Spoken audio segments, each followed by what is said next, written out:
Dear students, सभी लोग स्वस्थ होंगे इसी आशा और अपेक्षा के साथ मैं भगत सिंह अपने YouTube channel Bhagat Singh maths in simple way पर सभी का हार्दिक अभिनंदन करता हूँ, स्वागत करता हूँ। आज का हम लोगों का टॉपिक है कॉम्प्लेक्स नंबर्स। तो आइए कॉम्प्लेक्स नंबर्स को समझते हैं। इनमें किन किन संख्याओं का यूज होगा और किन संख्याओं की आवश्यकता होगी। तो बच्चों, आपने पिछली कक्षाओं में नंबर्स को पढ़ा है, जो कि जूनियर सेक्शन में भी और 5th क्लास तथा 9th में। इसके बाद आपने फर्स्ट ईयर में भी कुछ संख्याओं के समुच्चयों को पढ़ा। इसमें भी जो समुच्चय थे और पूर्व कक्षाओं में भी प्राकृतिक नंबर्स, नेचुरल नंबर्स से संख्याएं स्टार्ट होती हैं और स्टार्ट हुई थी। तो समुच्चय में आपने पढ़ा है कि प्राकृतिक संख्याएं, उसके बाद होल नंबर्स। तो सबसे पहले देखते हैं कि प्राकृतिक संख्याएं कहाँ से प्रारंभ हुई। प्राकृतिक संख्याएं जिन्हें हम नेचुरल नंबर्स कहते हैं। प्राकृतिक संख्याएं कहाँ से प्रारंभ होती हैं? 1, 2, 3, 4 डॉट डॉट डॉट डॉट अनंत तक जाती हैं, लेकिन अनंत इसमें सम्मिलित नहीं होता है। अब यदि हम इसमें 0 अर्थात शून्य को मिला दें प्राकृतिक संख्याओं में, तो ये बन जाती हैं पूर्ण संख्याएं। 0, 1, 2, 3, 4 डॉट डॉट। इसमें आपने देखा कि इसमें शून्य नहीं है, तो ये संख्याओं में शून्य बढ़ा दिया, तो इसका ये उप समुच्चय है। पूर्ण संख्याओं का प्राकृतिक संख्याएं पूर्ण समुच्चय वो उप समुच्चय होती हैं। अब यदि हम इनमें ऋणात्मक पूर्णांक को मिला दें तो ये बन जाते हैं पूर्णांक, इंटीजर जिन्हें हम कहते हैं। इसमें मिला दें डॉट डॉट -3, -2, -1, 0, 1, 2, 3 डॉट डॉट। तो ये पूर्णांक अर्थात इंटीजर कहलाते हैं। तो अब देखते हैं कि इंटीजर भी अर्थात इंटीजर के पूर्ण संख्याएं उप समुच्चय होती हैं, तो ये भी उप समुच्चय हो गई। तो कहने का मतलब है, आपने प्राकृतिक संख्याओं को पूर्ववत कक्षाओं में पढ़ा होगा, इसमें भी पूर्ण संख्याओं को भी पढ़ा और पूर्णांक को भी पढ़ा। नहीं पढ़ा तो कम से कम फर्स्ट ईयर में समुच्चय नामक टॉपिक में इनको सेट्स के रूप में पढ़ा है। तो अब इसके बाद पूर्णांक के बाद आता है आपको परमेय संख्याएं। तो परमेय संख्याएं जिन संख्याओं को हम P/Q के रूप में लिख सकते हैं और जिसमें Q का मान 0 के बराबर ना हो, तो उन्हें हम परमेय संख्याएं कहते हैं। ये सभी पूर्णांक परमेय संख्याएं होते हैं और इसमें जो P/Q के रूप में है वो भी है -3, -3 के बाद यहाँ माइनस 3/2 भी 2, 1/2 0, 1/2 1, 3/2 2, अर्थात परमेय संख्याएं जो हैं उनमें हम सभी पूर्णांक और p/q के रूप की भी संख्याएं अन्य भी आ जाती हैं। ये भी p/q में है, -3 है, p/q के रूप में है, क्योंकि इसके बटे में एक संख्या है जो 0 के बराबर नहीं है। तो इस टाइप से पूर्णांक और अपूर्णांक सभी संख्याएं परमेय संख्याएं कहलाती हैं। तो इनमें ये तीनों इन्वॉल्व हो जाते हैं तो ये बन जाती हैं परमेय संख्याएं। तो परमेय संख्याओं का ये सभी उपसमुच्चय होते हैं। तो यहाँ तक आपने ये पढ़ा है। अब इसके बाद परमेय संख्याएं के बाद आपने अपरमेय संख्याओं को भी 9th में पढ़ा। अपरमेय संख्याओं में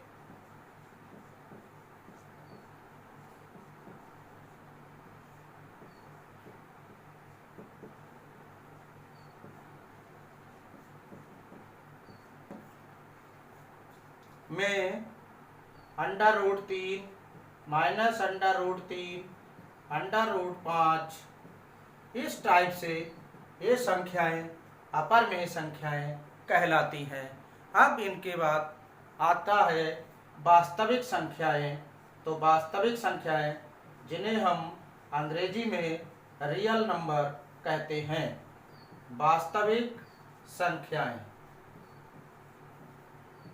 रियल नंबर्स।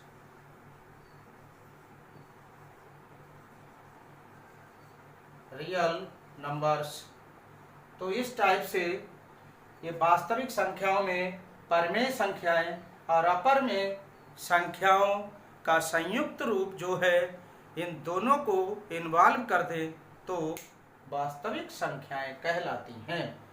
वे संख्याएं जो परमेय संख्याएं और अपरमेय संख्याएं का संयुक्त रूप होता है या दोनों होती हैं जिस समूह में, अर्थात जिस समूह में परमेय संख्याएं और अपरमेय संख्याएं हों उन्हें हम वास्तविक संख्याएं कहते हैं।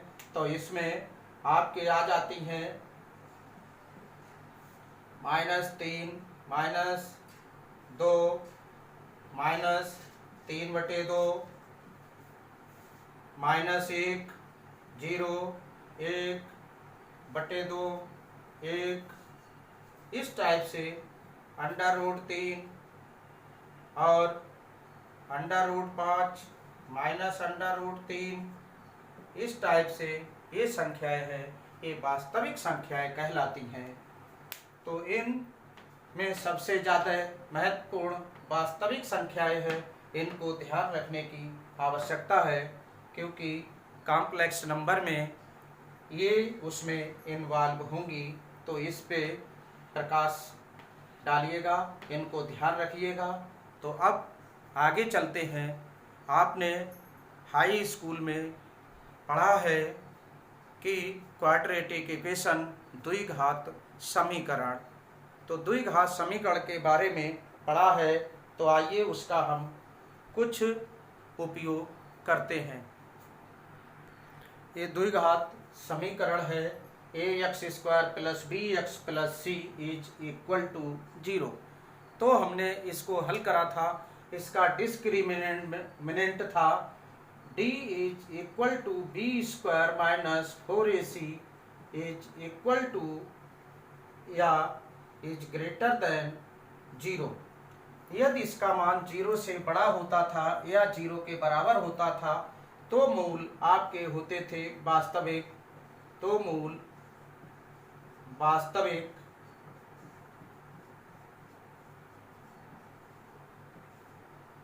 होते हैं, अर्थात x के मान वास्तविक होंगे, अर्थात वास्तविक संख्याएं आती हैं जो x के मान कहलाते थे। और इसके बाद अब यहाँ तक तो आपने केवल वास्तविक संख्याओं के बारे में ही जानकारी होती थी, लेकिन इसके बाद भी और बृहद रूप की आवश्यकता हुई। कब?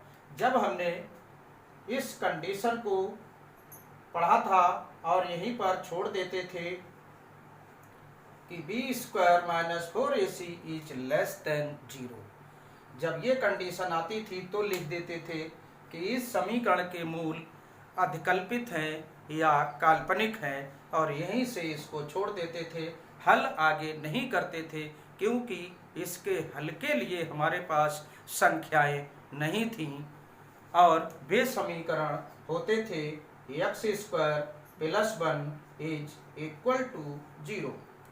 अब हम x square is equal to -1 और एक्स इज इक्वल टू √-1। अब ये जो संख्या है इसका हम वर्गमूल लेते हैं तो कितना आता है ये हमारे लिए स्पष्ट नहीं था। इस प्रकार के समीकरणों के हल करने के लिए हमारे पास कोई भी अदर संख्याएं नहीं थी जिससे हम समीकरण का स्पष्ट रूप से हल दे सकें। तो इसके लिए हमें स्विस गणितज्ञ आयलर ने इसको आयोटा के नाम से जाना, अर्थात ऋणात्मक -1 के वर्गमूल को स्विस गणितज्ञ आयलर ने काल्पनिक संख्या का नाम दिया, जिसे आई से प्रदर्शित करते हैं और आई को आयोटा के नाम से जानते हैं। आयोटा पढ़ा जाता है, तो इस तरह से स्विस ने इसको आयोटा के नाम से परिचय कराया और उन्हें काल्पनिक संख्याएं कहा। इस प्रकार हमें ज्ञात हुआ कि वास्तविक संख्याओं के अतिरिक्त हमें और भी संख्याओं का विस्तृत रूप जानने की आवश्यकता है, जिसके द्वारा ये सभी समीकरण हल हो जाते हैं। जितनी घात इसकी है उतने ही काल्पनिक संख्याओं के रूप में मान ज्ञात हो जाते हैं। इस प्रकार काल्पनिक संख्याओं की खोज हुई। तो इसका श्रेय स्विस गणितज्ञ आयलर को जाता है, जिन्होंने इसको आयोटा के नाम से पहचान दी। तो इसके आगे लिखते हैं, और x is equal to √-1 is equal to i. इसे स्विस गणितज्ञ √-1 को स्विस गणितज्ञ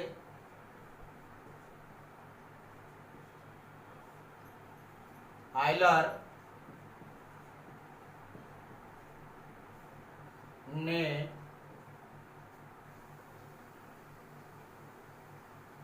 आई, जिसे हम आयोटा कहते हैं, से निरूपित किया।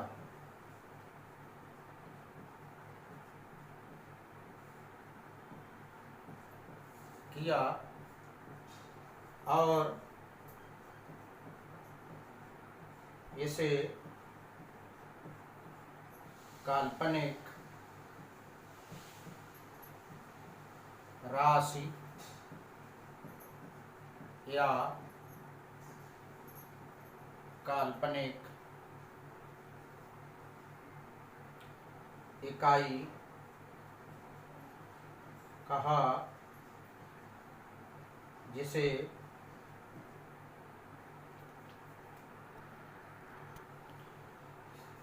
काल्पनिक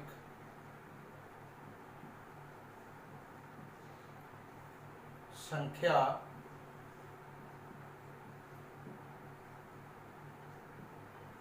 भी कहा।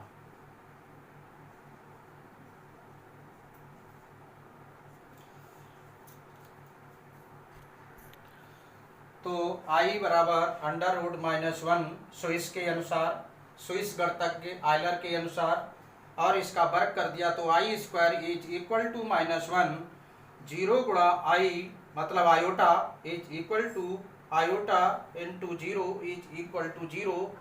एक वास्तविक संख्या गुणा i इज इक्वल टू 0 हो तो a इज इक्वल टू 0 होता है, क्योंकि यहाँ 0 i लिख सकते हैं तो i कैंसिल हो जाएगी, बराबर 0 हो जाता है। तो इस प्रकार से स्विस गणितज्ञ आयलर ने यहाँ तक ये कार्य किया। अब इसे काल्पनिक संख्याओं की परिभाषा के रूप में भी जानते हैं और लिख लेते हैं। तो आयलर के द्वारा काल्पनिक संख्या को एक्सप्लेन किया गया, इमेजिनरी नंबर्स भी कहते हैं। किसी ऋण वास्तविक संख्या, अर्थात ये ऋण वास्तविक संख्या है, का वर्गमूल काल्पनिक संख्या कहलाती है। जैसे अंडर रूट -3, तो इसे अंडर रूट -1 गुणा अंडर रूट 3 लिख सकते हैं, इसका मान i लिखते हैं तो ये अंडर रूट 3 i हो जाती है। इसी प्रकार under root -9/4 is equal to under root -1 into under root 9/4 is equal to, इसका वर्गमूल 3/2 हो जाता है और इंटू i हो जाता है इसका मान। इस टाइप से काल्पनिक संख्या को स्विस गणितज्ञ आयलर ने इस प्रकार निरूपित किया था। तो इससे हमें एक बात और पता चलती है कि हम ये लिखा है -1 और इसका वर्ग कर दे तो ये -1 आता है। अर्थात जिन संख्याओं का वर्ग करने पर ऋणात्मक मान प्राप्त होता है उन्हें हम काल्पनिक संख्याएं कहते हैं। यहाँ से ये परिभाषा निकलती है और इसी के आधार पर वास्तविक संख्याओं की परिभाषा निकलती है कि जिन संख्याओं का वर्ग करने पर ऋणोत्तर मान प्राप्त होता है उन्हें हम वास्तविक संख्याएं कहते हैं।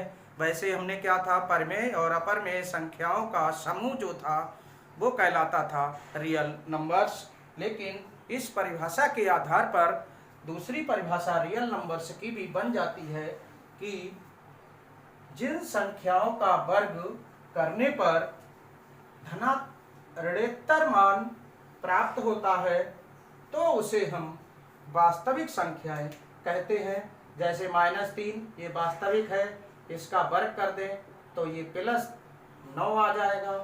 0 का वर्ग ये भी 0 आ जाएगा, ऋणोत्तर है।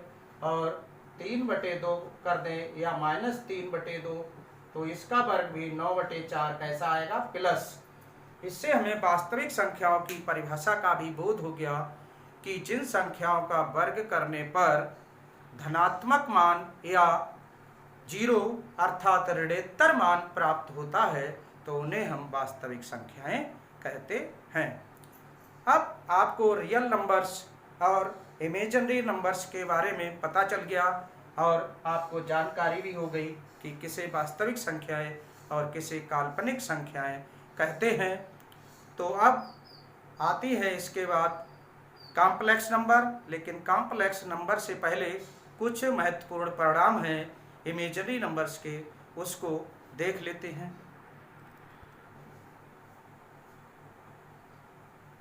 एक महत्वपूर्ण परिणाम यह है कि लेट a एंड b दो पॉजिटिव रियल नंबर्स हैं तो इन्हें इस प्रकार लिखें, under root -a into under root -b is equal to under root ab होता है। कैसे, इसके लिए हम लिख देते हैं उपपत्ति में कि इसमें उपपत्ति या प्रूफ क्या है।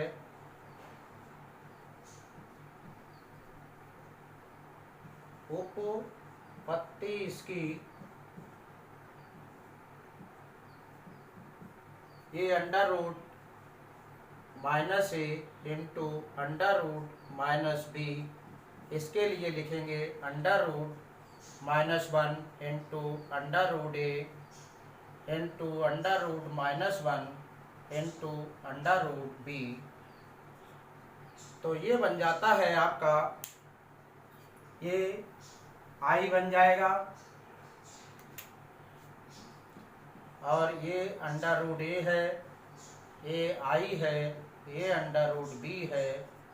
और इस टाइप से i और i की मल्टीप्लाई i² हो जाएगा और ये दोनों करड़ी की घातें समान है, वर्गमूल है, तो इन्हें हम ये लिख सकते हैं और इसका मान -1 होता है, तो -1 और √AB 1 से गुणा करेंगे तो यही आ जाएगा आपका। तो इस टाइप से ये महत्वपूर्ण रिजल्ट प्राप्त हो जाता है। इसे हम -AB लिखते हैं। तो इस टाइप से ये एक महत्वपूर्ण परिणाम है। तो अब दूसरा परिणाम देखते हैं, लिख लीजिए।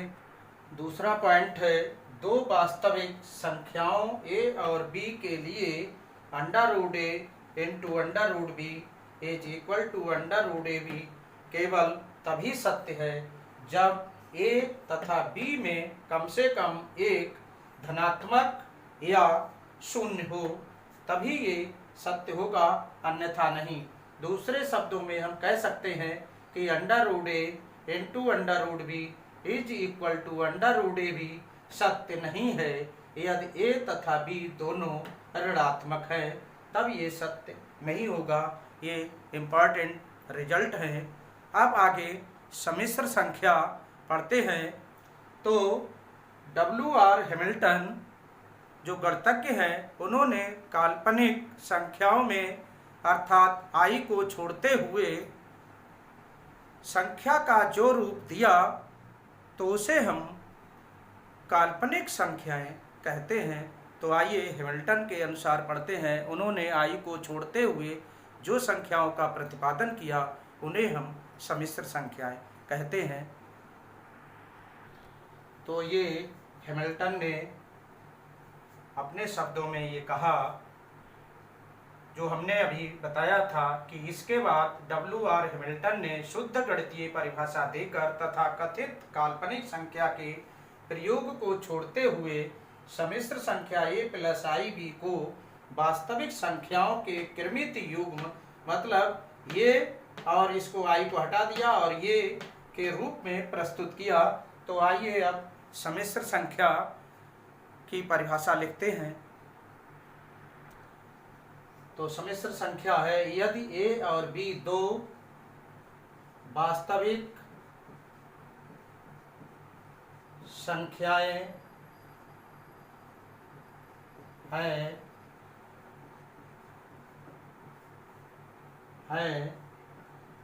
तो a + ib के रूप की प्रत्येक संख्या को सम्मिश्र संख्या कहते हैं।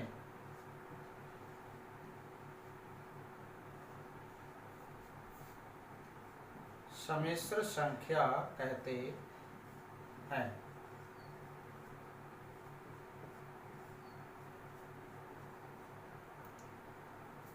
जैसे 3 + 4i 2 प्लस या माइनस, यहाँ लिखते हैं 3i इत्यादि। इस टाइप से ये सम्मिश्र संख्या की परिभाषा हो गई कि a + ib रूप जो है, ये और b दोनों वास्तविक संख्याएं हैं, इसके साथ i को हम मल्टीप्लाई कर दें आयोटा से तो ये सम्मिश्र संख्या बन जाती है। तो इस प्रकार a + ib में a + ib में a को सम्मिश्र संख्या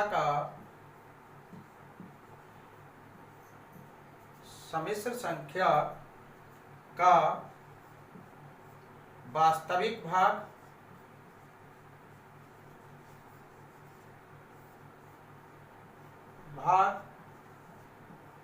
तथा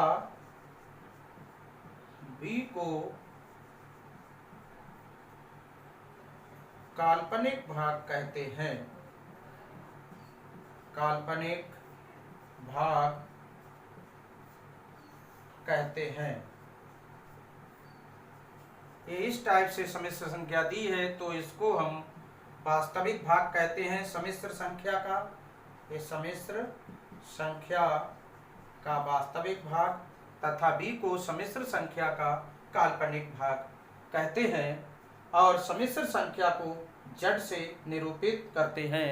सम्मिश्र संख्या को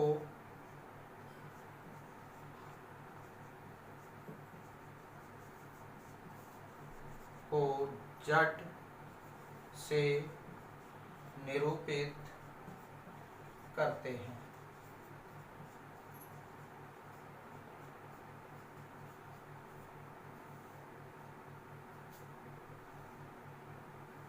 तो इस टाइप से ये सम्मिश्र संख्या का निरूपण हुआ और उसकी परिभाषा और उसके भाग हुए।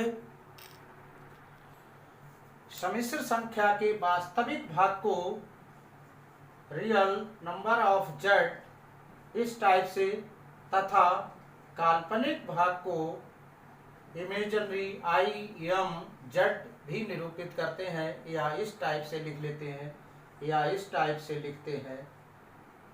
इसको हम इस टाइप से भी लिख लेते हैं। तो इस टाइप से निरूपण हो जाता है। अब आता है दो सम्मिश्र संख्याओं की समानता। तो आइए सम्मिश्र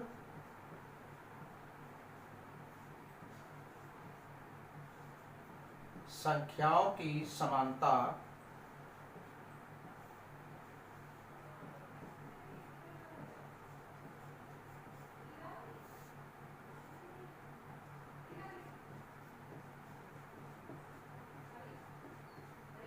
इसमें क्या है, दो सम्मिश्र संख्याएं हमने मान ली। Let z1 is equal to a plus ib और z is equal to c plus id। ये दो हमने सम्मिश्र संख्याएं मान ली। ये दो सम्मिश्र संख्याएं समान होंगी जब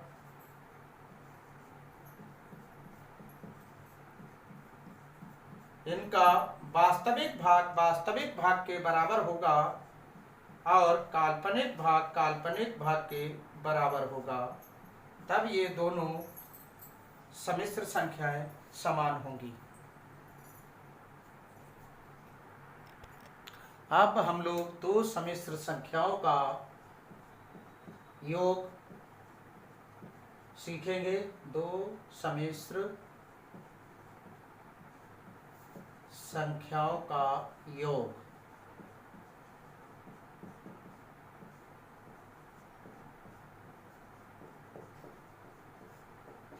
माना दो सम्मिश्र संख्याएं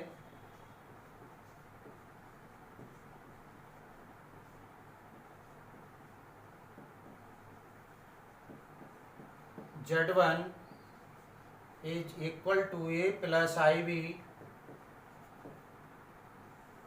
तथा z2 is equal to c plus id हैं। पुनः दो संख्याएं हमने z1 is equal to a plus ib और z2 is equal to c plus id मान ली। तो इस सम्मिश्र संख्याओं का योग जो है z1 plus z2 is equal to a plus ib plus c plus id। अब हम इसको हल करते हैं तो इसमें क्या होता है कि वास्तविक भाग में जुड़ता है और काल्पनिक भाग में जुड़ेगा। ये वास्तविक भाग है, इसका ये वास्तविक भाग है, ये इमेजिनरी भाग है और ये इमेजिनरी भाग है। तो इस प्रकार हम वास्तविक में जोड़ेंगे, a प्लस सी जुड़ेगा और यहाँ i कॉमन ले लेंगे तो b प्लस डी जुड़ जाएगा। इस टाइप से हम दो सम्मिश्र संख्याओं का योगफल ज्ञात कर लेते हैं। इसी टाइप से दो सम्मिश्र संख्याओं का अंतर भी होता है, यहाँ माइनस हो जाएगा तो अंतर भी लिखना चाहे तो लिख लेते हैं। दो सम्मिश्र संख्याओं का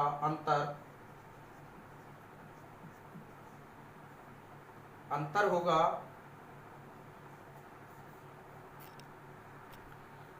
पुनः इनका अंतर, हमने इन्हें सबसे पहले Z1 is equal to a plus i b उपरोक्त सम्मिश्र संख्या ले ली और फिर इनका अंतर करेंगे। Z1 minus Z2 is equal to a plus i b minus c plus i d. तो इस टाइप से ये हो जाएंगी a plus i b minus c minus i d. तो इस टाइप से इसमें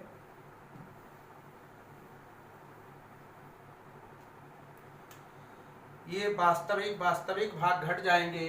Z1 minus Z2 is equal to a minus c plus i common ले लेंगे और b में से d घटा देंगे।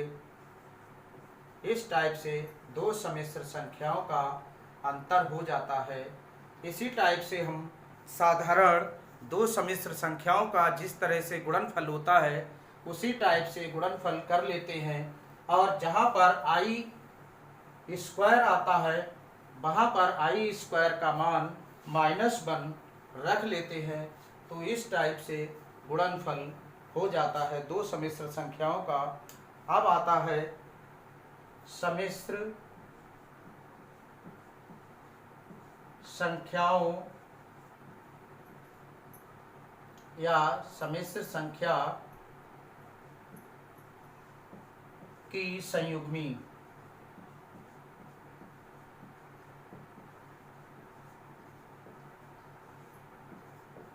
तो हमने इसमें let Z is equal to a plus i b एक सम्मिश्र संख्या मान ली।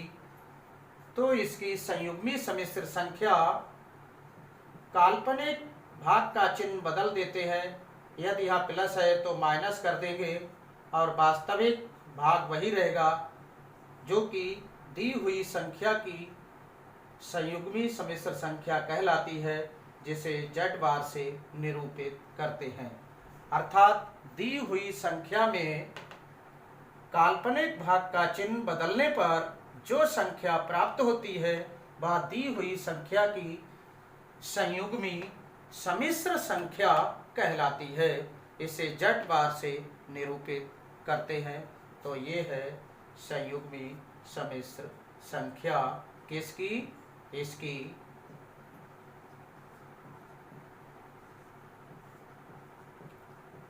इस टाइप से हमने सम्मिश्र संख्याओं को पढ़ा और उनके गुणों में ये साधारणतः संवरक नियम, क्रम विनिमय नियम और साहचर्य नियम तथा वितरण नियम का पालन करती हैं। अब इसमें आगे और √-1 के लिए जिस तरह से हमने देखा कि आयलर ने आई से इसे डिनोट किया था, जिसे हम आयोटा कहते हैं, तो वर्ग करने पर ये -1 is equal to i square हो जाता है। आई से और गुणा कर दें तो माइनस यहाँ आई क्यूब हो जाता है। तो आई क्यूब का मान हो गया है -i और आई से और गुणा कर दे तो ये i⁴ और -i गुणा i ये हो जाएगा -i² और i² का मान यहाँ पर दिया है -1, तो यहाँ -1 और ये +1 हो जाता है। इस टाइप से i⁴ बराबर हो गया +1। तो जब हम क्वेश्चन में i² या i² से अधिक घात i में दी होती है तो उसमें i² का मान, और जब i⁴ दिया होता है तो 1 रख देते हैं, और i⁴ से अधिक घातें दी होती हैं तो उसको हम i⁴ i⁴ के रूप में ब्रेक कर लेते हैं, जिससे i² और i⁴ का मान रख देते हैं और क्वेश्चंस को सॉल्व कर लेते हैं। इसके बाद अब एक्सरसाइज प्रारंभ होगी, जो कि एक्सरसाइज है 5.1। तो आज के लिए इस लेक्चर में इतना ही। एक्सरसाइज 5.1 अगले लेक्चर में पढ़ेंगे। तब तक इस थ्योरी को, जो अभी तक हमने सम्मिश्र संख्या को समझाया, इसके बारे में ध्यान देंगे और इसको पढ़ेंगे और समझेंगे। तब तक के लिए खुश रहिए और इस चैनल को सब्सक्राइब कीजिए, जिससे अन्य वीडियोस की, जो पिछले की दी हुई हैं, सेट्स की हैं, अन्य हैं, उनका नोटिफिकेशन मिलता रहे। धन्यवाद।